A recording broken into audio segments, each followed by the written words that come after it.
After the story's grand finale, I showed up late, transmigrated into the body of the rich, villainous, supporting male character.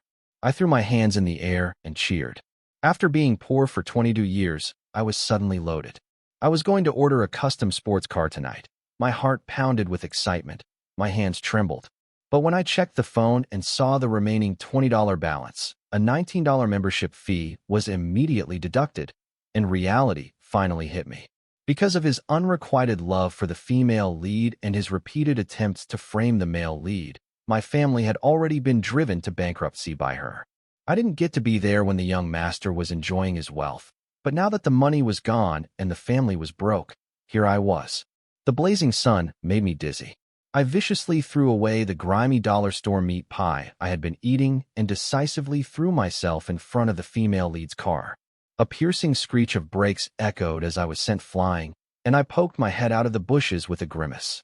"Hey, beautiful, your driving skills have really improved. You sent me flying a good 20 meters." The door of the Rolls-Royce opened, and the male and female leads, draped in designer brands, appeared before me, looking expensive and elegant, a stark contrast to my disheveled state.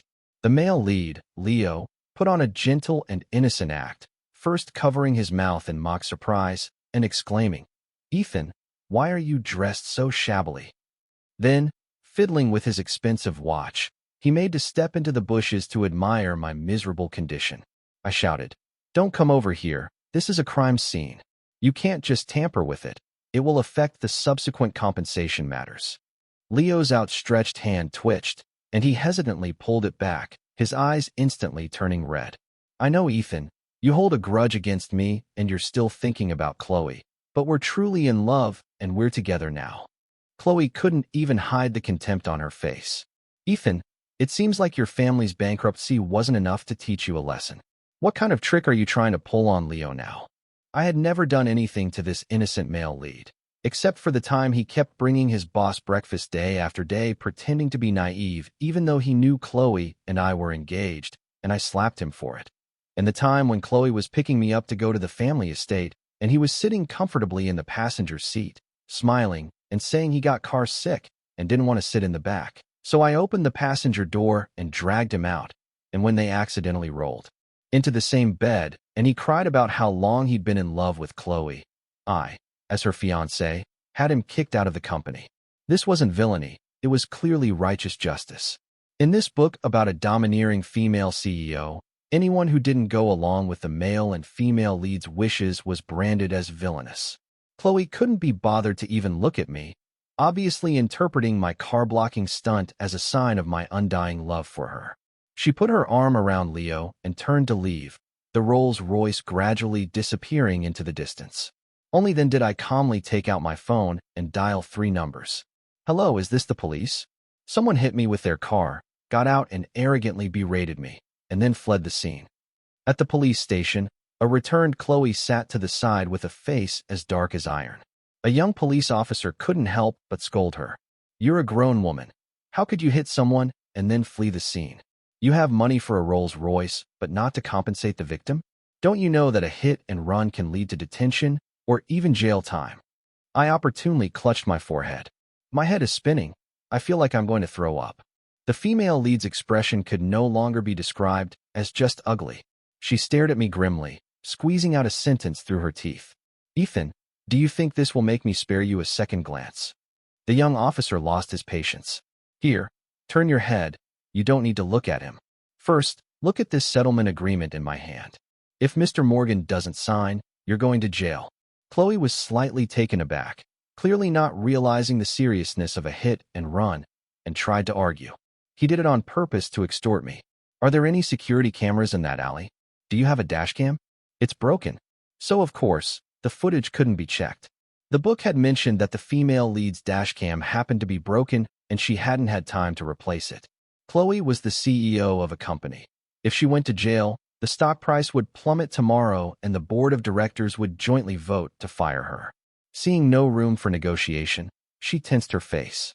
"Ethan, how much compensation do you want to sign the settlement?" I rubbed my head. My head hurt so much. 50,000. My skull feels like it has a hairline fracture. 500,000. Or maybe I should just check into a hospital for 3 or 5 years. 5 million. 5 million should be enough. The huge number made my head spin. I stood up and gave a slight bow. You're very generous, boss. I'll sign right away. If you have any more hit and run opportunities like this in the future, remember to call me. As night fell, I shuffled back to my tenement in the Bronx. Although I had been fully prepared for the impact, finding the right angle to fly into the bushes for a soft landing, my body was still covered in bruises. Since the Morgan family's bankruptcy, the once glamorous young master had become a pariah. The sycophantic friends who used to surround him had vanished, and all the properties in his name had been auctioned off, forcing him to rent a cramped room in a rundown neighborhood. This downfall, which the original young master couldn't bear, was a life I could only dream of before I transmigrated. Before this, I was an orphan who had struggled my way into college.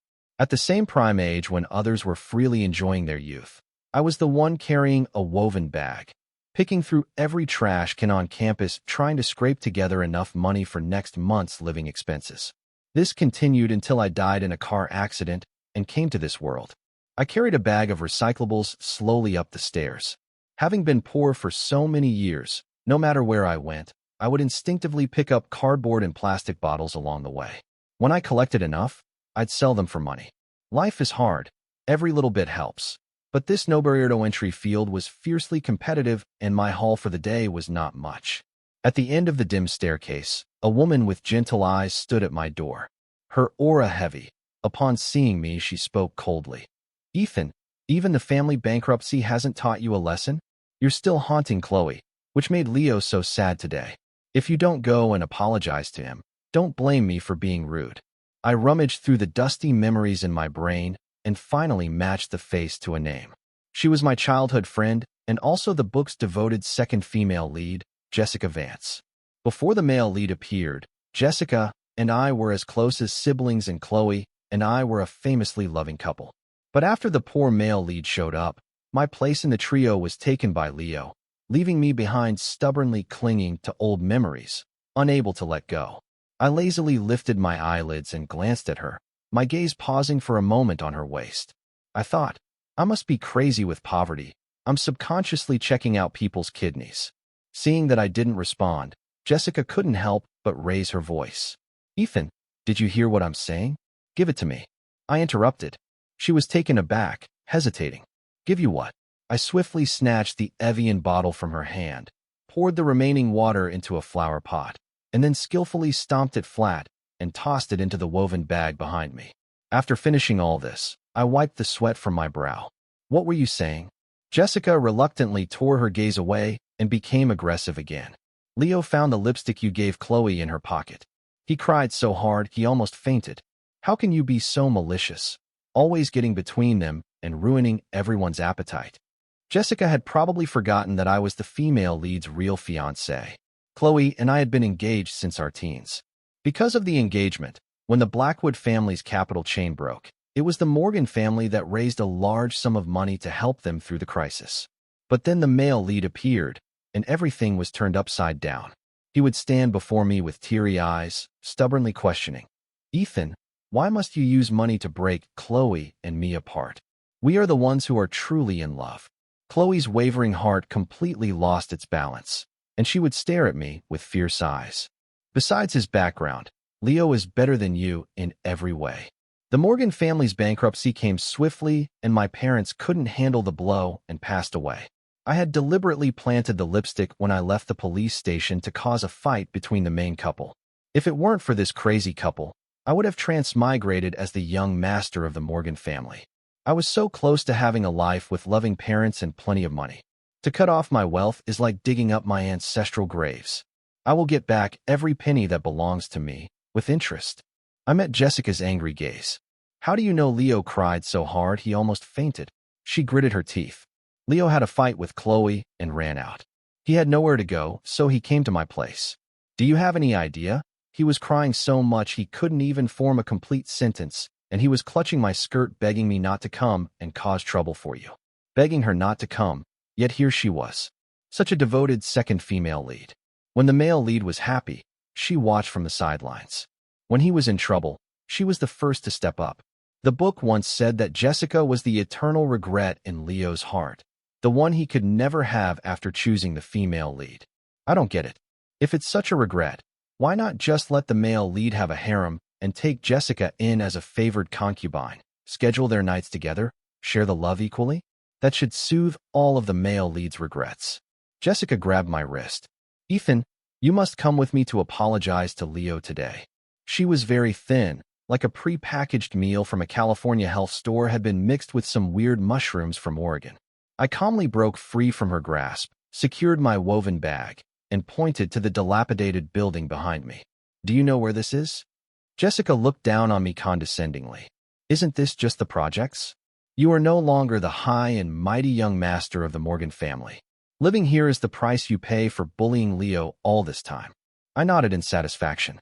To deal with someone, you first have to drag them down to your level, then defeat them with your wealth of life experience.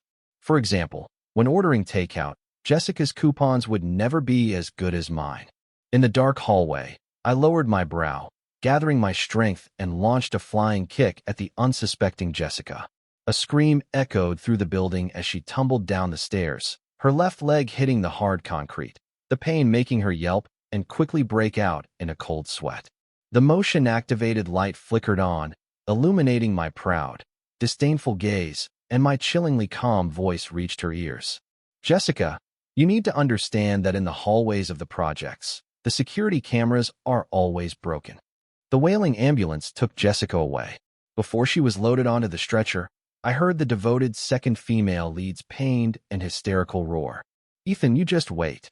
I lay back on the narrow, uncomfortable bed in my gloomy tenement room, staring at a yellow stain on the ceiling, carefully recalling the plot of the book. By the time I moved into this neighborhood, the book had already reached its perfect conclusion. The male and female leads were living happily ever after, about to hold a grand wedding that was the envy of all. The devoted second female lead, though regretful, had become the eternal heartache for thousands of readers. The villainous male supporting character had received his just deserts, much to everyone's satisfaction. The antagonist who had opposed the female lead was also thoroughly trampled into the mud, unable to cause trouble again. The author's story ended there, and no one knew what would happen after such a perfect conclusion. I viciously bit into a new dollar store meat pie, my thoughts fixated on the antagonist. In this world, I had clearly done nothing wrong. Defending my own rights had earned me the label of villainous, making me a target for everyone. And the antagonist had only competed fairly with the female lead in the business world, yet she was branded as treacherous and ruthlessly crushed by the female lead. I threw the meat pie in my hand away, quickly recalled the antagonist's personal information from my memory, and took a cab to the devoted second female lead's home.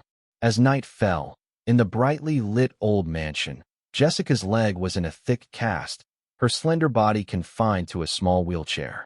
Her face was pale, looking like she could turn into a zombie at any moment. Upon seeing me, her face twisted with rage. Ethan, it's useless for you to come and apologize now. I was thinking since we've known each other for 20 years, I would go easy on you and let you live out your days peacefully in the projects. But now it seems you'll never change your malicious nature. I stretched my neck and peered behind her. Who said I came to apologize?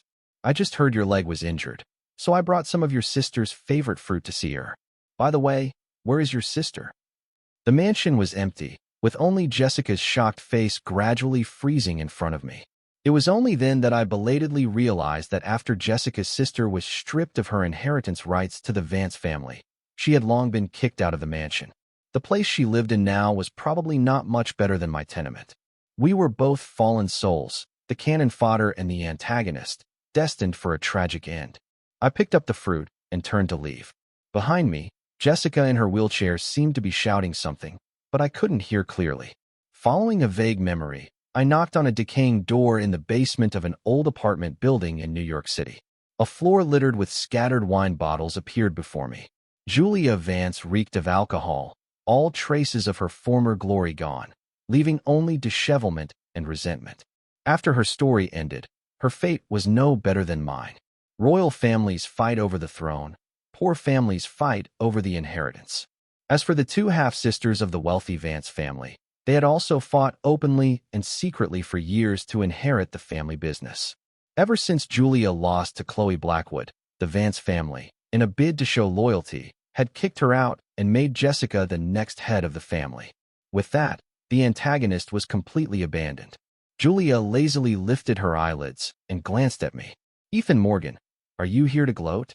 I shook my head and squeezed out a smile. "I just bought some of your favorite fruit to come and see you."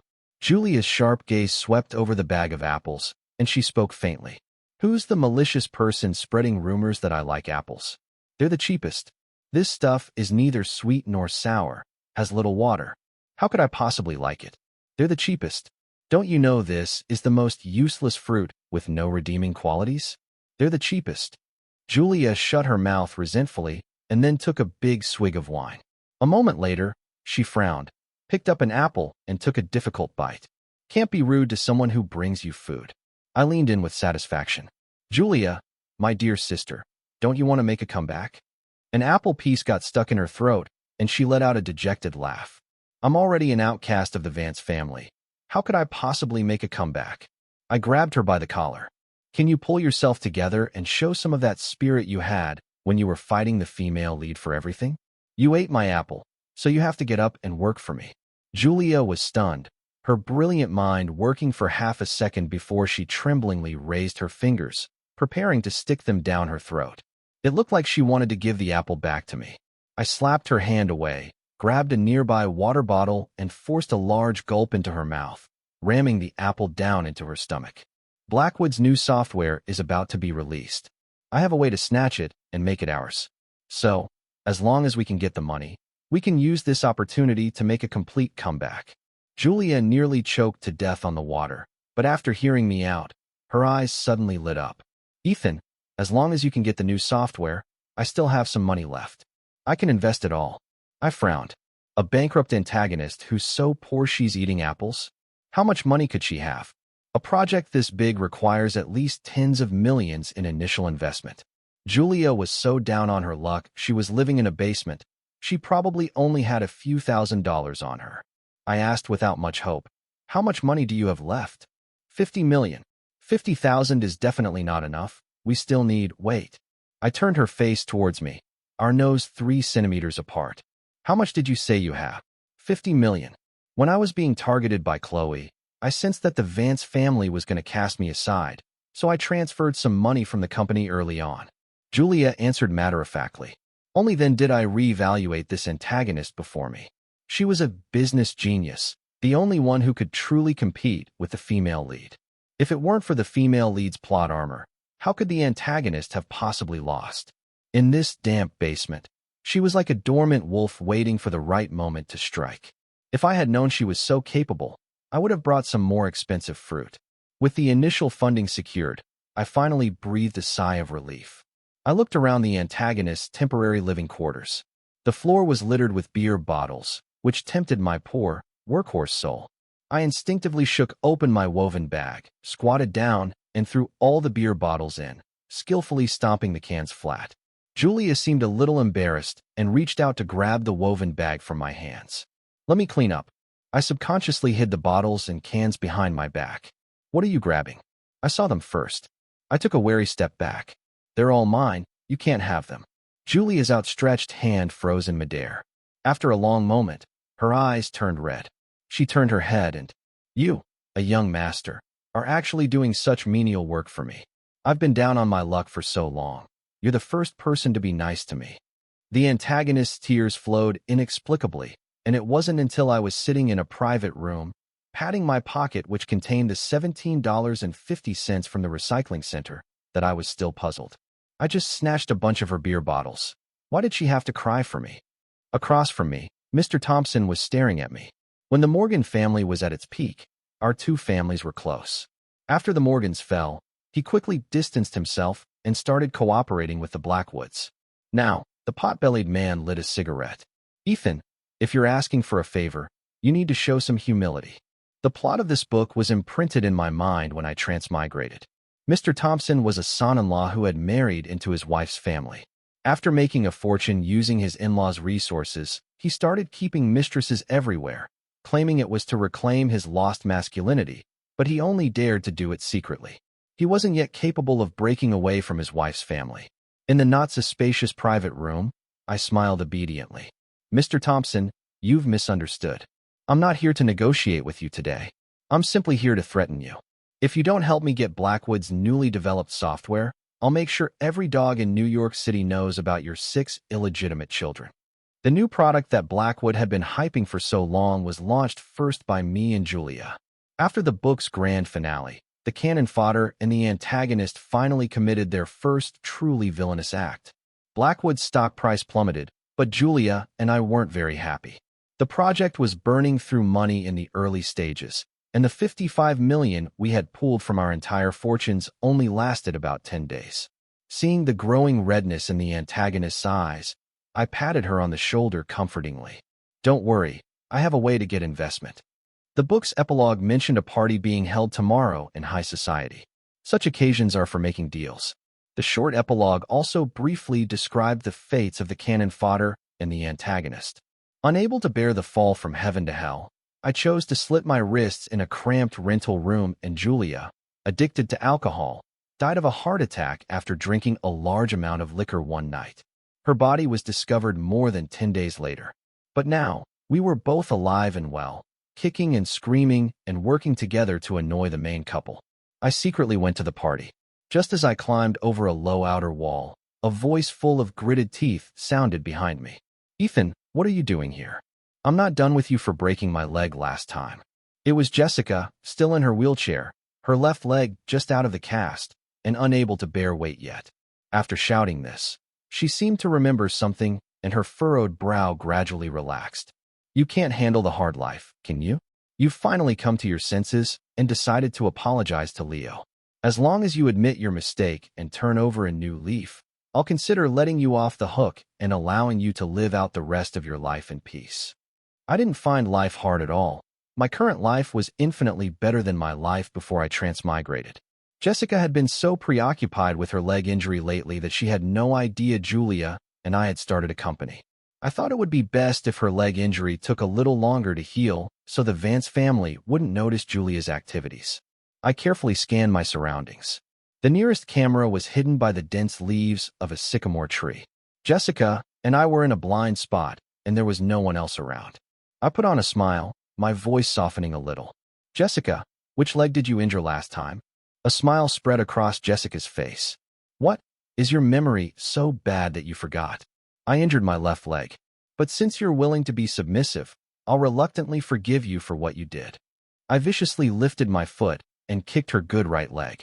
Jessica cried out in pain and fell from her wheelchair, the heavy chair landing on top of her, leaving her only able to whimper.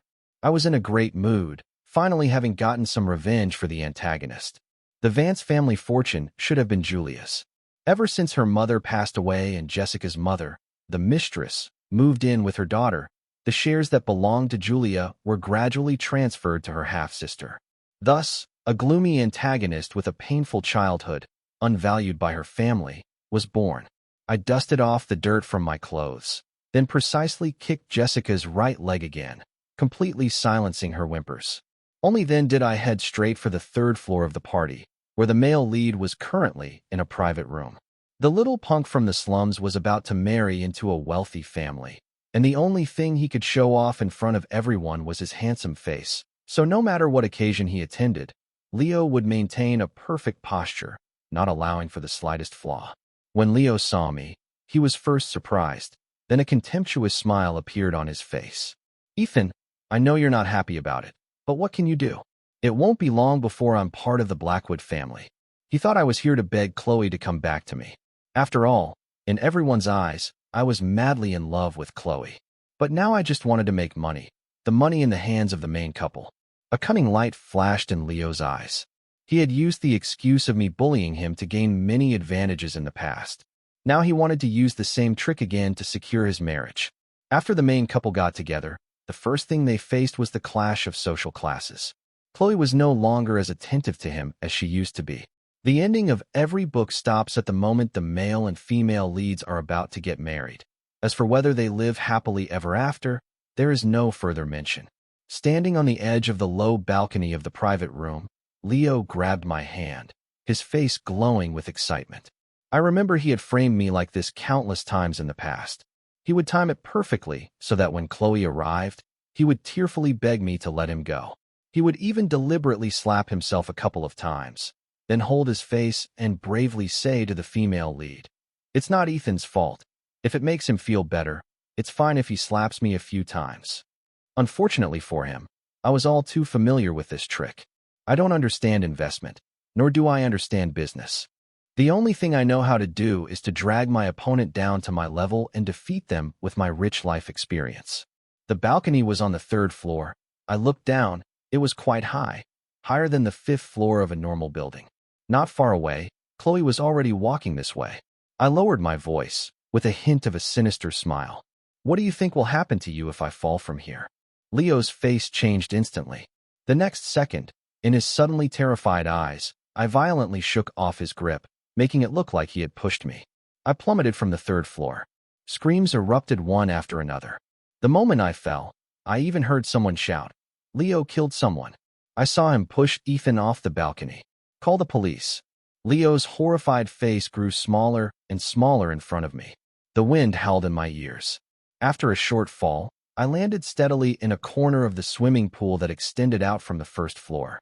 When the police arrived, I was wrapped in a huge towel, my wet hair a mess, looking even more innocent than the male lead. Leo shook his head frantically. "It wasn't me. He jumped himself. He's trying to frame me." Chloe's face was ugly, the pointing and whispering of the guests making her lose face. "Leo, I saw you push Ethan off the balcony. If it weren't for the pool on the 1st floor, he would have been smashed to pieces from such a height. How did you become like this?" The last sentence made Leo's lips turn snow white in an instant. Once upon a time, this sentence was said to me every time she was convinced I had framed her beloved. She would say disappointedly, "Ethan, how did you become like this? Where did the innocent you go?" Now, the boomerang had finally come back to hit Leo. Chloe turned her head, her expression carrying a hint of guilt. "Ethan, I know you've been wrong today, but the Blackwood family stock has been falling recently. We can't afford any more negative news. If you're willing to settle, I'll give you some compensation." In the past, when Leo framed me for pushing him, Chloe would always, without distinguishing right from wrong, say, "Ethan, how can you be so malicious?" Now that it was the male lead's turn to make a mistake, she only thought about suppressing the scandal. I knew the female lead was exhausted lately. The newly developed project had been stolen, and she was being grilled by the board of directors. Mr. Thompson was in the middle of it all, playing the victim, shouting and screaming with extra vigor, looking like a shareholder on the verge of bankruptcy. Chloe still didn't know who the mole was, let alone that the company that had appeared out of nowhere was founded by me and Julia. Her wedding with Leo was imminent, and she couldn't afford any more negative news. I opportunely and skillfully clutched my forehead. The bruise on my forehead from the car accident still had a faint mark, adding to my fragile appearance. My head hurt so much, falling from such a height. Did the impact with the water give me a concussion? 300,000. My lungs hurt too. I swallowed so much pool water, I feel like I won't make it to tomorrow. 3 million. The price is going up a bit slow, so annoying. I took out my phone, which was in a waterproof bag from my pocket, my eyes welling up with tears. I'm just a little cannon fodder. I should post on the internet and ask netizens what to do about Leo's attempted murder. Don't. Chloe gritted her teeth. 30 million. After taking out this sum, Chloe's liquid assets would be cut by almost a third. I quickly put my phone away, wrapped myself in the towel like a frightened little animal, and bowed obediently. You're so generous, boss. If you have any more attempted murders like this in the future, remember to call me. After the money was transferred, I was about to leave happily when a familiar voice called out from the Ethan. I fell into a warm embrace. Julia had appeared from somewhere, her face etched with anxiety, looking me up and down with worry. You fell from such a height. Are you okay? I interrupted her excitedly, whispering in her ear to take credit. The Blackwoods gave me 30 million in compensation. We have money for investment now. I'll buy you expensive fruit tonight. Julia's face didn't show the excitement I expected, but instead a towering rage. Is money more important, or is your life more important? You fell from such a height. Don't you care about your life? Don't you know I was so worried about you? I don't like other fruits. For my whole life, I've only ever liked apples. I was held tightly by her, my whole body as stiff as a wooden sculpture. No one had ever said they were worried about me like that. In my 20 years of solitary existence, my life was barren and desolate. The only feelings etched into my bones were hunger and poverty. In my short life before, the fruit I ate the most was apples. They were cheap and filling. Sometimes, if I was lucky, I could even find a few whole ones while rummaging through cardboard. At this moment, a light shone into my dark life, and I actually felt a slight sting. Even now, as Julia hugged me, my stiff hands had nowhere to go. I didn't know whether to push her away or, like her, to hold her tightly back. A very soft voice whispered in my ear, "Ethan, you're all I have left in my life. Promise me you'll always be here, okay?" Pressed so closely together, I could clearly feel Julia trembling. In fact, in this strange world, she was all I had left too. A sudden shout interrupted us. "Ethan, what's your relationship with her?" Chloe's face was grimly dark, as if I had put a big green hat on her. I frowned. I was no longer the female lead's fiancé. I was busy with my second spring. Who I embraced was none of her business. Before I could answer, Julia suddenly leaned in and asked pitifully, "Ethan, can you add a bed for me in your room?" To save money. Julia had already moved into my rental room. She slept in the bedroom. I slept on the living room sofa. For a grown man, curling up every night was indeed uncomfortable. After thinking about it, and thinking about the 30 million that had just come in, I generously patted the antagonist's shoulder. "Okay, I'll get you a big, sturdy bed tonight. The kind that won't collapse no matter how much you toss and turn." A chorus of tisk-tisking sounds came from the surrounding crowd, their gazes at us full of ill intent. I took Julia's hand and left, completely oblivious to Chloe's increasingly dark face. Outside the hotel, an ambulance came wailing. Seeing it, Julia pushed me into it. "Go to the hospital and get a checkup. Don't let any injuries from the fall leave lasting effects." After the ambulance drove away with its lights flashing again, a young nurse calmly took out a medical form. "You're the one who called about a broken leg, right? Remember to get an X-ray at the hospital later." Me? So the ambulance wasn't for me? Then who was it for? After the 30 million was invested in the company, the project finally became profitable. Julia was truly the female lead's greatest rival in the book, a natural business genius. In just 1 month, she snatched several more orders from Chloe Blackwood. She was now on equal footing with the female lead in the business world, but I always felt uneasy. Every time I went out, it seemed like a pair of eyes were watching me from the shadows. This went on for about half a month. As I was returning home late one night through a deserted alley, a pair of strong hands dragged me into the darkness. A towel was placed over my mouth, and I quickly lost consciousness. When I woke up again, I was on a rocky beach. The salty smell of the sea filled my nostrils. Not far away, under a cliff, the waves were crashing violently against the rocks. Next to me was the male lead, Leo, who had also been kidnapped. A look of excitement was on his face. "Ethan, today I'll let you know that I am the only one worthy of being in the Blackwood family, and Chloe's choice will always be me." His tone was strangely frenzied, as if he had eaten too many of those weird Oregon mushrooms. I looked at him with contempt. "Have you been reading too many of those trashy CEO romance novels?" Leo didn't listen. He was still lost in his frenzy. 6 months ago, he had used the same staging, his own kidnapping and disappearing from everyone's sight.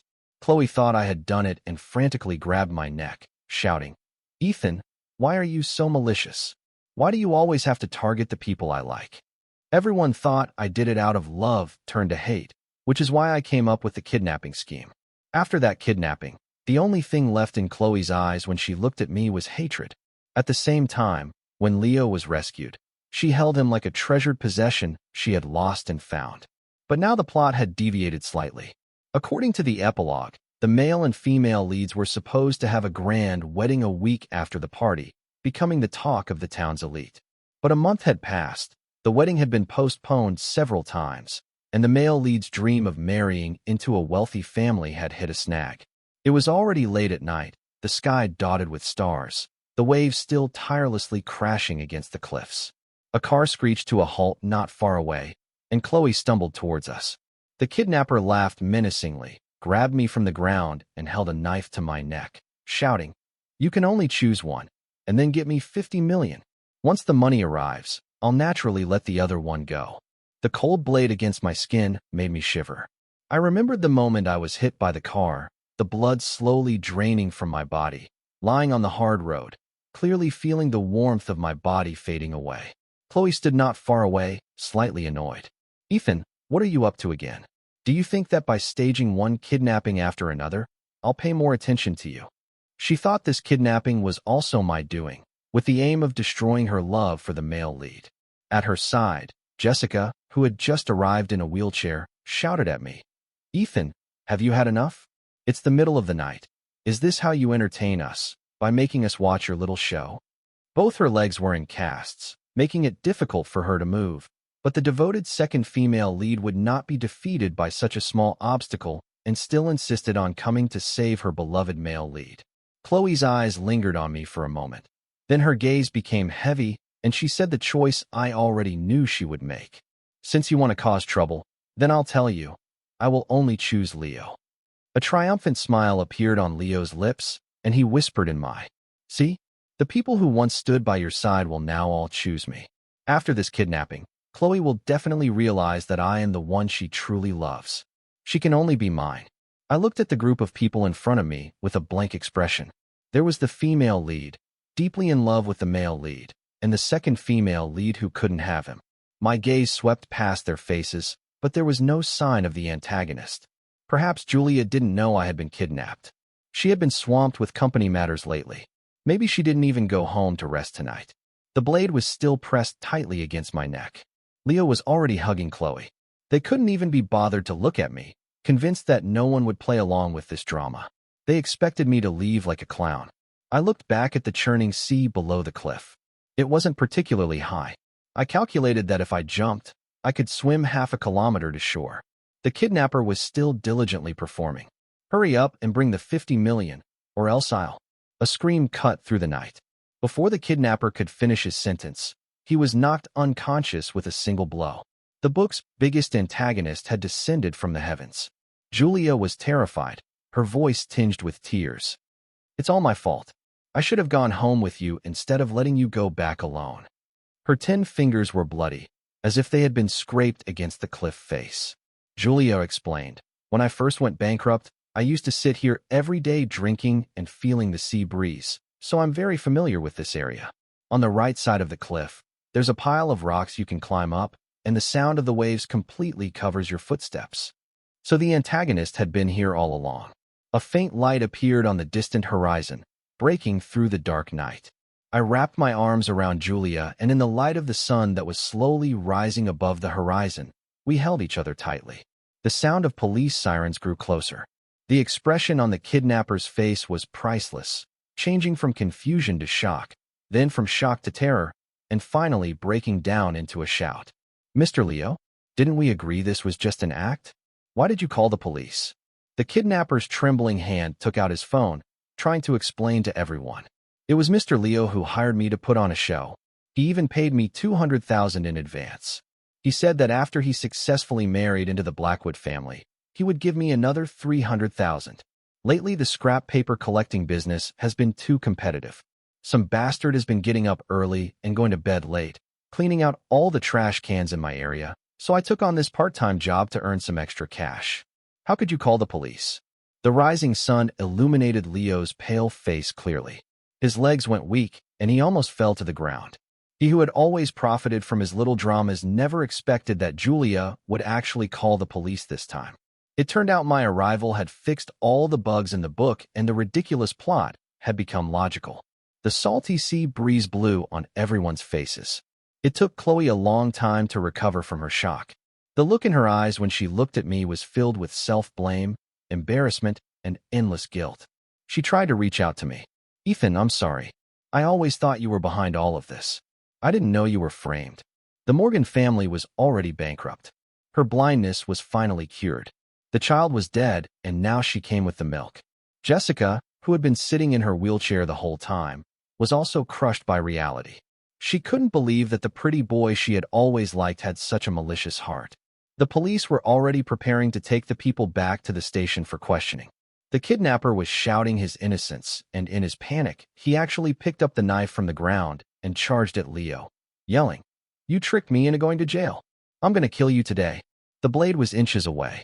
Leo was so scared he froze on the spot, unable to move.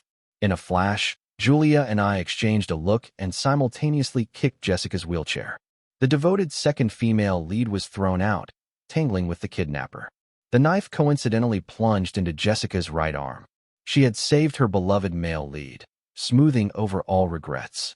The scream I was so tired of hearing rang out again, piercing the heavens. The police quickly brought the situation under control. I brushed the fine sand off my clothes and met Chloe's guilty gaze. My head hurt so much. If we don't settle the emotional distress compensation today, I'm not dropping the case. Don't worry, Ethan, I won't use money to shield him anymore. Go on, you could actually shield him a little, no?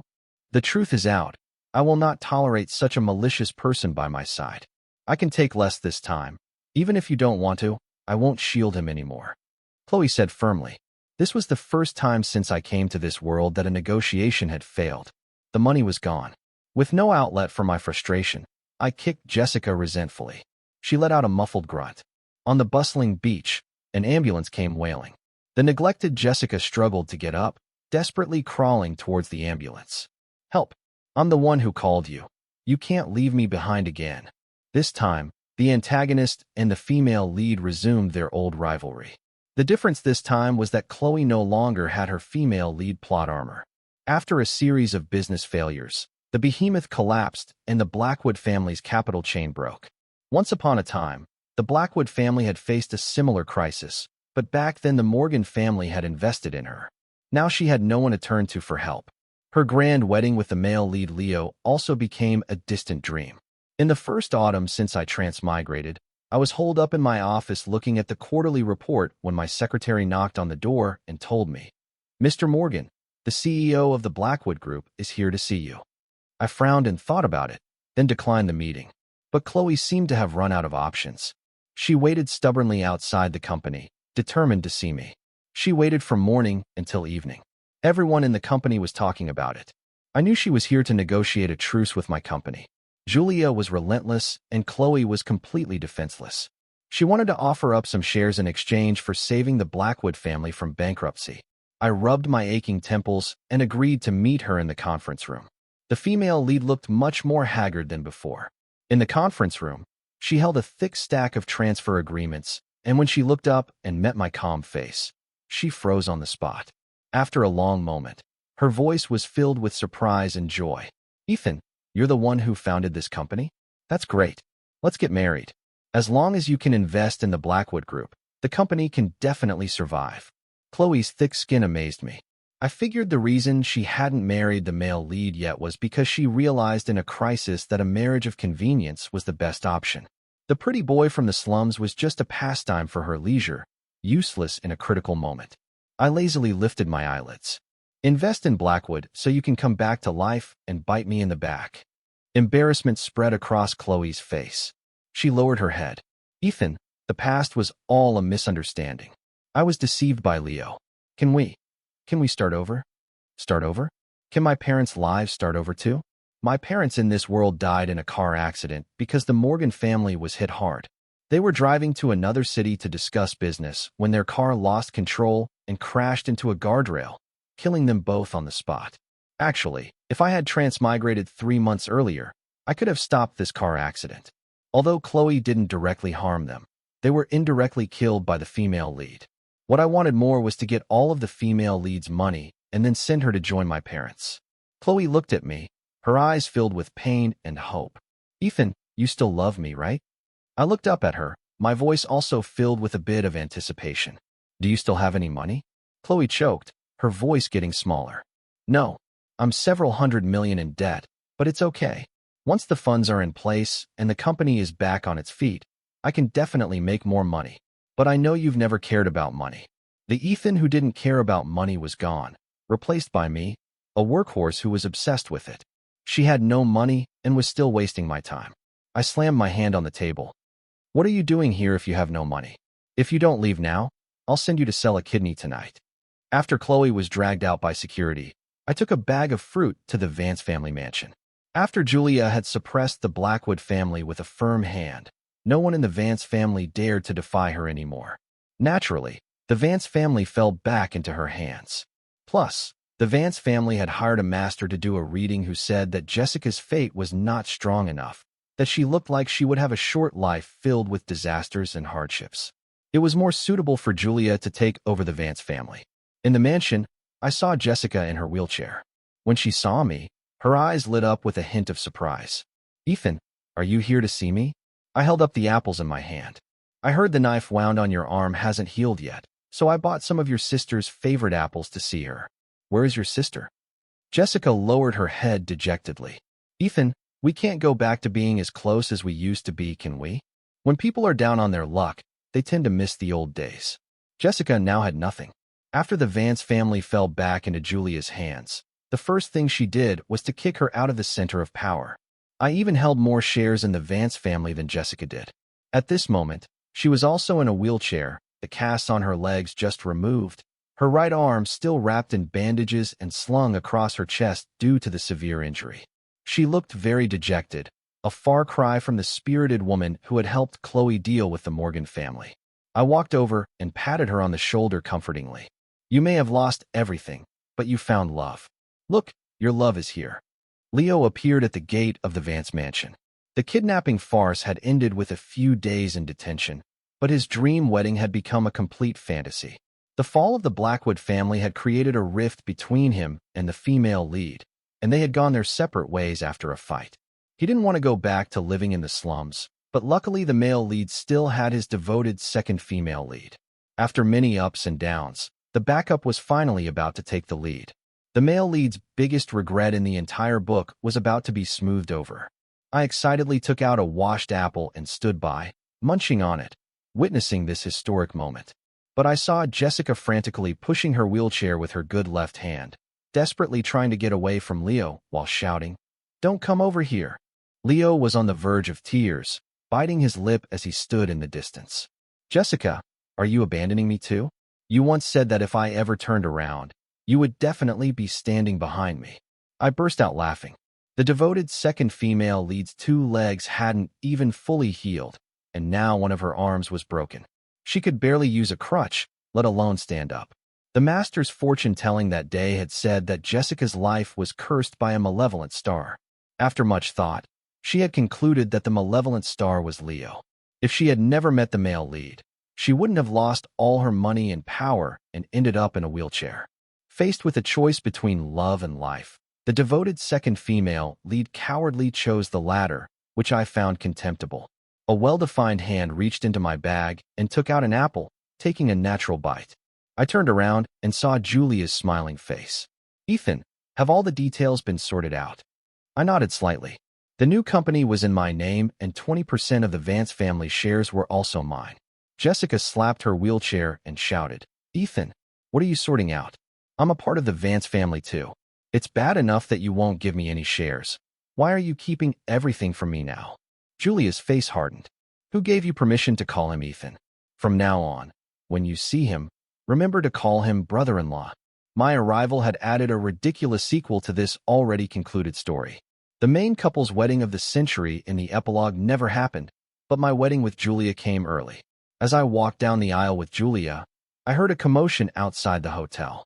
Leo, dressed in cheap clothes, rushed in, his eyes bloodshot, his gaze towards me filled with venomous hatred. Why? Why did the plot change? I'm supposed to be the one everyone envies. Ethan, you were supposed to slit your wrists in that rental room, and Julia was supposed to die in that basement. Why are you both still alive? He was completely crazed and suddenly pulled a knife from his sleeve and lunged at me.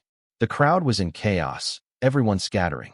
Only Jessica in her wheelchair turned pale and frantically tried to get up and leave. Her leg had mostly healed, and she could finally walk with a crutch, but she was ultimately a step too slow. Julia and I exchanged a look and without a second thought, grabbed Jessica and used her as a shield. Her shrieking voice came through. "An older brother is like a father. Have you two learned nothing?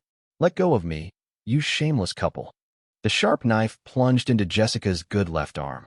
Leo was dragged away by security. Jessica collapsed on the ground, twitching and sobbing softly. I don't love him anymore. I really don't dare to. Can someone please be kind enough to call 911 for me? I looked at Leo being dragged away, and the book in my mind from when I transmigrated flipped to the epilogue. The content there was different from before.